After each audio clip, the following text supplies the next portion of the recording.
Yeah, muli mutya bantu bange. This is SYNOPSIS 5 bannange, weki mwena gye muli. Kegusa abayita. Tunyumye emboozi. SYNOPSIS 5 mugyesunze nnyo.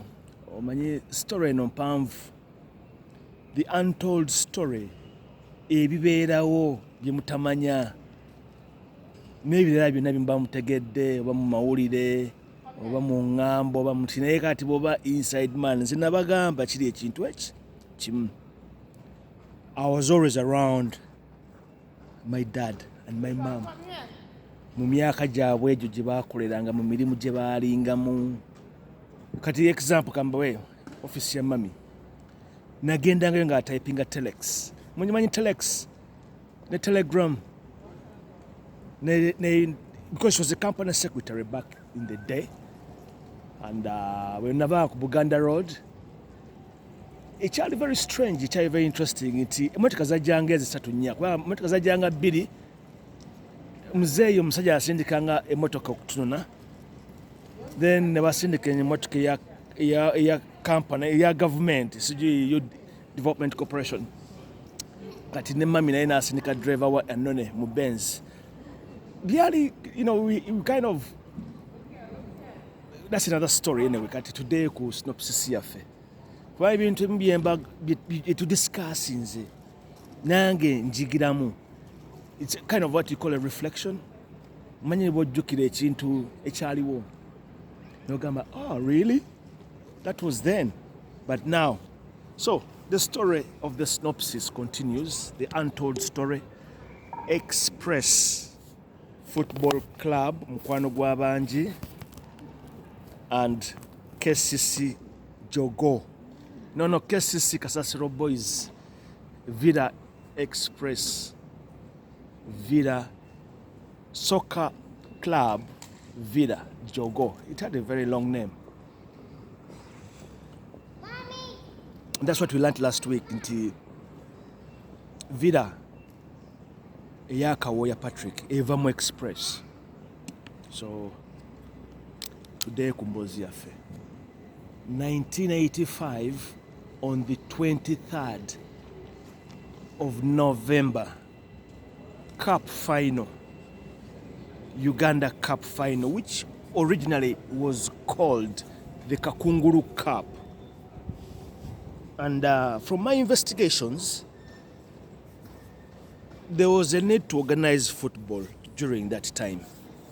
And I think nga bwe nabagamba nti 1971 government yakyuka, they overthrew the government. Obote yali Singapore ku Commonwealth Summit, ezo zibagendamu eza Commonwealth, era bamu overthrowing ali mu conference. You're not going to go back to Uganda. They have overthrown the government. The army has taken over. So on his return, Singapore, he stops over Middle East, then eventually comes to Tanzania. Those 8 years he was in the hiatus, yali mu exile. Tanzania. So, ngenda baita kuchaka Kunguru Cup, how it comes about. Chechimu echijja mu 1985. Banange mgoberere emboozi eno. Nti akapiira kalina engeri gye ka grabbinga attention ya Uganda mu 1971. And there was the need to use that as a linchpin to bring the people together. Kakunguru, from my research, there is a loose connection with Chibuli, that is the Muslim community, Abasilamu. Kati, ngenda bawa explanation eya team ewangula the first Uganda Cup. Yali team chi. It was a Coffee FC. Kegos Bembos. Coffee kanchite loosely emwanyi. Bani abalinga mu mwanyi. Who are the stakeholders in the coffee trade. Mainly balinga basiramu. Kiraba? And coffee at that time in Uganda was a very big cash crop. It was called the coffee boom. Emwanyi yalinya internationally. At some point Uganda nga tena na banja. Yes, nga tulina banja, foreign debt. Twawolako ne ku nsi ezimu ssente. It is documented nti Idi Amin yawolako ensi mu Middle East awo ssente. Twakuba ne gundi ne humanitarian tubaweereza obuyambi. Bye byaliwo during that time of coffee boom. Kati mu 71 tuyingirawo ne Kakungulu Cup, which later becomes the Uganda Cup. Bannange mutegeere ebintu bino mupiira nti gulina amaanyi. Kakati n'abaaliwo abakirimu. The idea could have been a benchmark idea nti Express mukwano gw'abangi bengi nti yalimu abantu bangi nnyo abaali key decision makers oba mukiyite bwe mutyo. Kakati abo omupiira bwe gutandika then ne guwangulwa Coffee FC. Kati abatannategeera kye njogerako Coffee FC genda e Bugolobi Coffee Marketing Board, which later became Coffee Marketing Board. Waalingawo ekitongole ky'emmwanyi nga kiri mu cooperative. Bino ebintu byajja leetera mu parastatals. Naye nga emmwanyi kati mu biseera ebyo neefuukako n'emmwanyi ey'amagendo, emmwanyi ya kase. Abantu ssente yali mu mmwanyi. Munfuna bulungi nnyo. Kakati we are connecting the two dots. The Uganda Cup being initiated in 1971 under the guise of Kakungulu Cup, which I can loosely connect with Chibuli, the Muslim community. 1971 government ekyuka. Kakati kyekya Idi Amin kyembagamba nti yali ayagala tuyingiza kya Islamic Republic of Uganda. Mulaba the interplay. Do you see the interplay? But that's not the discussion. The discussion is the synopsis of 1985. Kakati between 71, Uganda Cup etandika. It only played 1 year, 71. 72, 73, 74, 75. It wasn't there. Munfuna bulungi. N'ebyali bigenda mu maaso mu nsi. Bagobya abayindi, and then pretty much things are going haywire. Kakati mu 1976, mu 1977, it comes back. Nenga it has dropped the Kakungulu name, and it has now become the Uganda Cup. This is where where I'm coming from. Anyway, let's leapfrog back again. Ngena bayingiriza muzeyi wange. Kakati embaga ya muzeyi wange, it was a highly anticipated wedding of the year. Embaga yali amaanyi nnyo yatandikira na Kenya ba Charles Njonjo, basajja baali bamanyi nnyo Kenya mikono gya muzeyi wange. My dad had so many friends. Kati ate ngeri yali ali mu bya cooperative bino byali asomye. You know the cooperative movement was more closely tied with what was happening in Uganda, in Kenya. Kati Kenya balina system. They went with the it was the Kennedy Doctrine in the 60s. Nti bafune ba African students baje basomere mu America bakomere balete democracy byani byonna byonna. Era bwotunuulira Kenyan system balina ebintu ebyo bitwala abaana ebweru basome. Kiraba? Kakati Uganda kinnabagamba nti mu 65 twali tuyingirira ekintu ky'abakomunisiti. Kati Uganda yatwalanga abaana mu Soviet Union. Kiraba? Ngenda batwala mu treaty gye bayita Yalta Treaty, Yugoslavia. ebintu bino this is so much history here naye kati biri mupiira kakati mu 72 my father's wedding takes place. What took place in Uganda was more or less kakati kirimu Uncle Patrick Kiwanuka, childhood friend, basomye bonna ate bagaggawadde bonna. So my dad by 25 he was a billionaire in Uganda. Ukiraba nga yasooka. Let me give you a small background here. Yalina bawaava muno ne bakola spear touring which they went into other things. Kati ye mzee wange naye bwagaggawala n'akola ebibye n'ayingira mu industry but he was more or less investing mu byalingawo. Kati remember kati Amini bwajja mu 70 Amini agenda okujja nga mzee wange he has taken off. And balina Uncle Patrick be bavubuka abaaliwo ebiseera ebyo kakati nga nzina yange bwe mbagamba nti 1999 Paramount Investments yali it was a very big muscle. Siba kuba nti najja e London that changed the direction of everything, but it's not the conversation now. Embaga yatandikira Kenya, Narok Hotel. Mujimanye Kenya, it's a very, very posh place in Narok.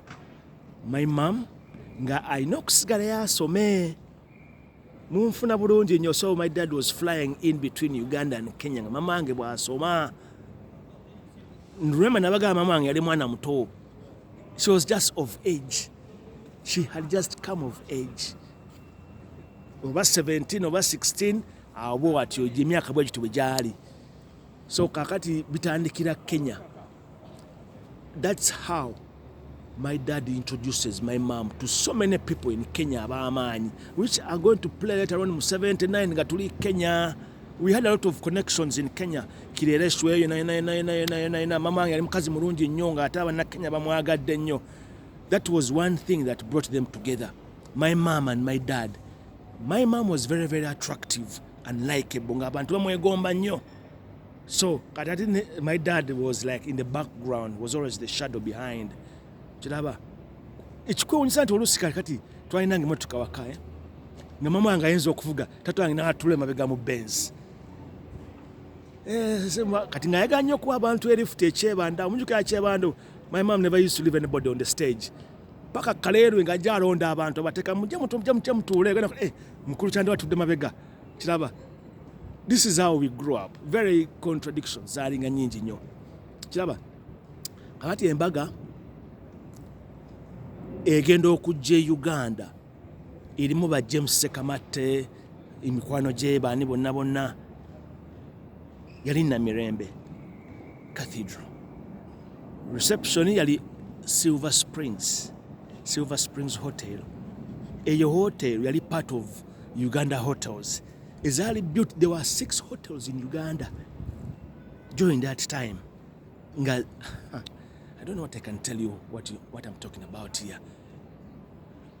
It was a much kubanga abazungu baagenda mu 62 baaleka ekintu kino ekya two-tier system nti ba elites abayingira system bo bwe baali bakinywereza waggulu. Then you had the gap. Kati bano generation egenda okujjeddako generation y'abamuzeeyi bange. So they were like, you know, the entrepreneur class, the Twitter middle class, usually the people who, you know, be bajja okukola amakolero bawe abantu emirimu kuba bino ebya government oba tula butuzi mu office ne beewa emisaala, you know. Naye kale bano baali ba young blood. Era embaga yali y'amaanyi nnyo nti to the point that Silver Springs Hotel yajjula. Then they never call after reception e Rugogo Indoor Stadium gye mulaba National Council of Sports. Later on from there balina bamulwana batandika gundi bya cooperative awo agricultural showground gye muyita Uganda Manufacturers Association. Mukitegeera kati yeye emboozi gye ngenda obbawa mu gundi mu SYNOPSIS nti 85, you had what we called the winners. And those who are going to lose, abaatuula ku mmeeza ne bagamba nti tutereeze ensi nga bwefaanana tukozese omupiira guno. Kyekyali mu 71. Do you see how we are putting two and two together, people? Mukitegeera kye ŋŋamba?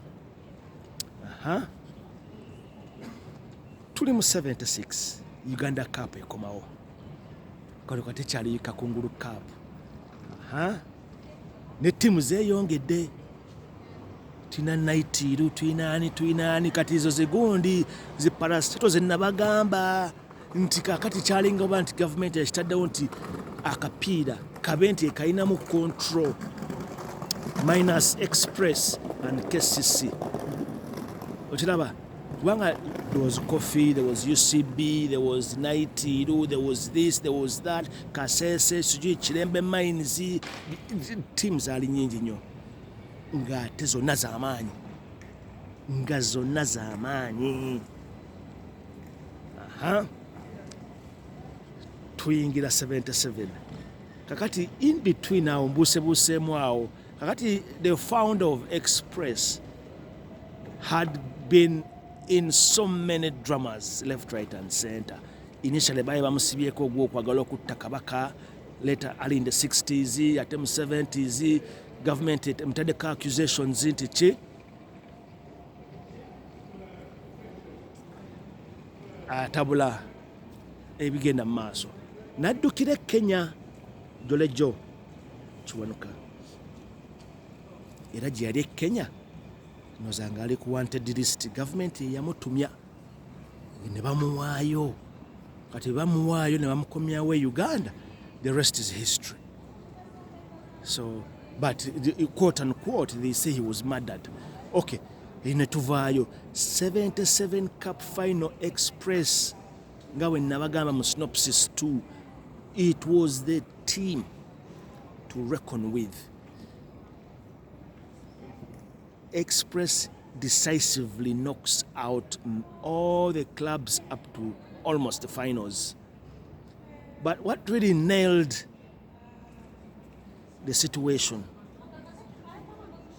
Simba FC yeya ame kati ndoza mulaba kye mbagamba nti the ame nga bwe munagamba UPDF football club, now we had the Simba football club is humiliatingly defeated by what?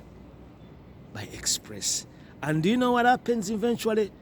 Nti mu byonna ebyali bigenda maaso, governor wa Central Province Nasuru babaninga ki Express. Tiimu eyali erina okuzannya omupiira gwa final Naitiru ey'ejjinja gets the dates wrong. Baba wa date nkyamu or whatever, it was a set up or a stitch up. The Simba FC is announced the winner of the Uganda Cup. Kati olwo ekintu bakitandise okwononeka. Nga kitandise okwononeka. So so it becomes a poison chalice. Ng'ekintu kitandika obbononekako. Ekintu kyatandika obbononekako. Football now becomes toxic. Becomes toxic. That is 1977. So from 77, things are beginning to change. There's a lot of, whatever is happening in the country.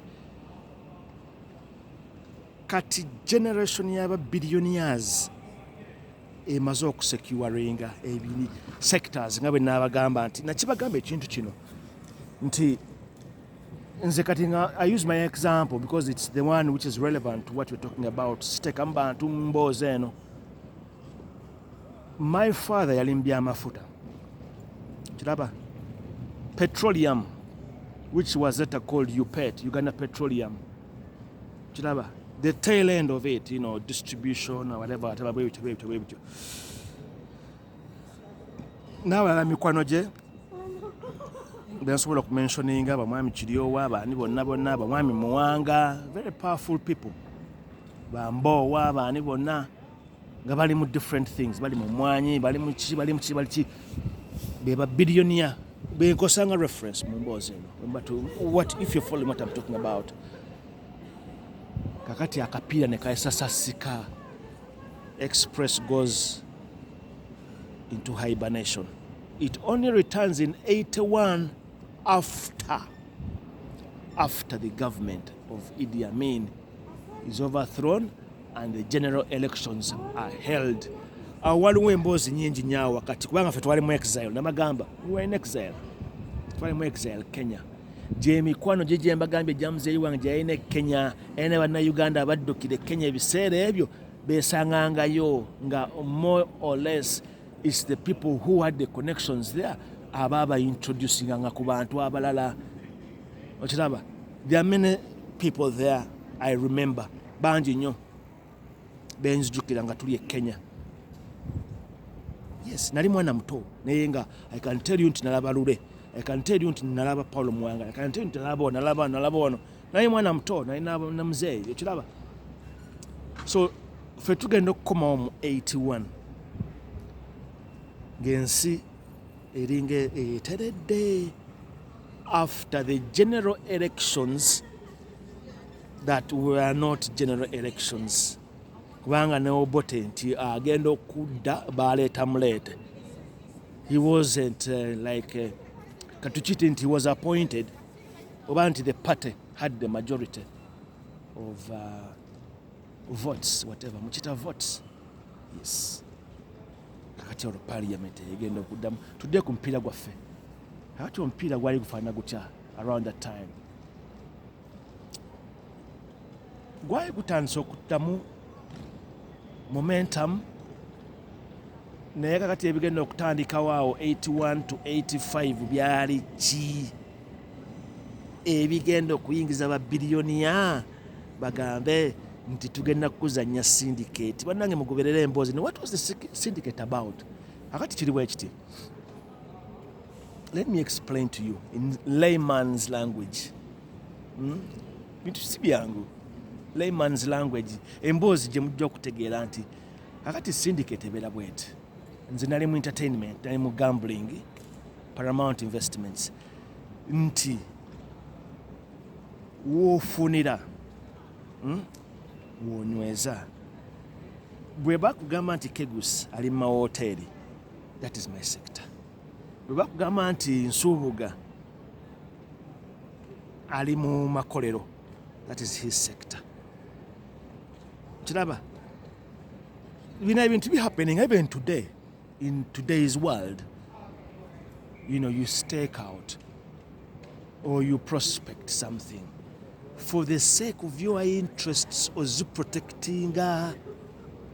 Nze nalaba ku ssente nabagamba nalaba ku ssente ate ebiseera ebyo nabagamba nti the discipline was nti abantu bwatambulanga ne ssente zaabwe. Mujjukira egundi black market babayitanga batya? I'm forgetting that part of that. Bwayagala ng'okuvungisanga dola bakibanda boys. Now you have the formal and the informal.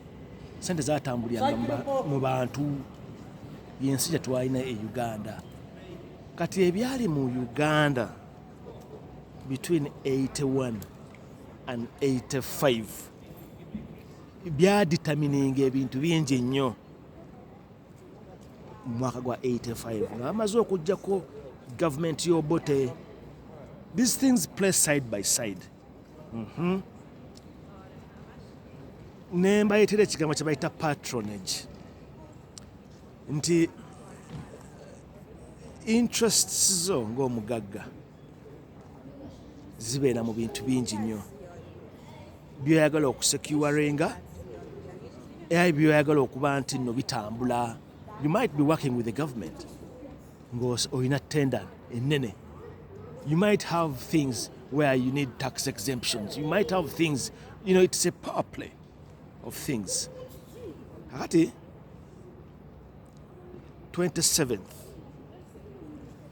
of July 1985, what happens? The government changes. Cut the events between that time and November play in the hands of the billionaires. Chinabagamba nti no tetwalina government. The economy was being held by those who had the power. Nti kambawo example nti oli eyalinga mu sukali ya controllinga nga sukali, the demand and supply, temuta black market. Yalinga mu sabuni ya mu controllinganga. So you had this paradox of things nti either it created that level of chaos. Mujjukira kikubo kakati emboozi gyennyumyako nti when it came to football that year, with all that was happening, abaali balina a lot to lose baateeka sente mu mupiira. Tuddayo mu 1971 munfuna bulungi nnyo nti Uganda Cup etandikira on the onus of coffee.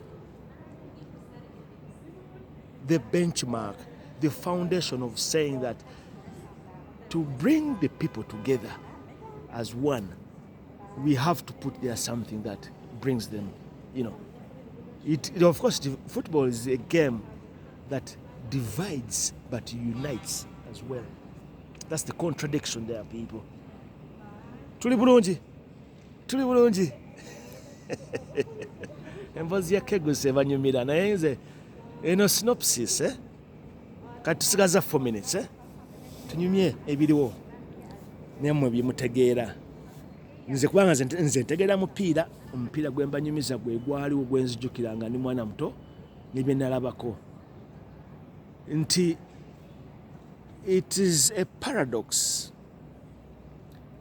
Era abaaluuzinga sente bangi nnyo. Abaateeka sente ku mmeeza baaziteekanga mu clubs nti Uganda Cup ebeerewo. That year Uganda Cup yandibadde ekansolingibwa.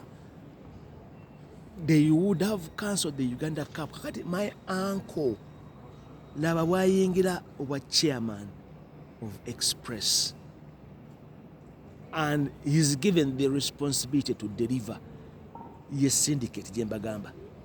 Kiraba emboozi bintu si byangu emboozi tujja ginyuma tugimaleyo tukitegeera bulungi nnyo nga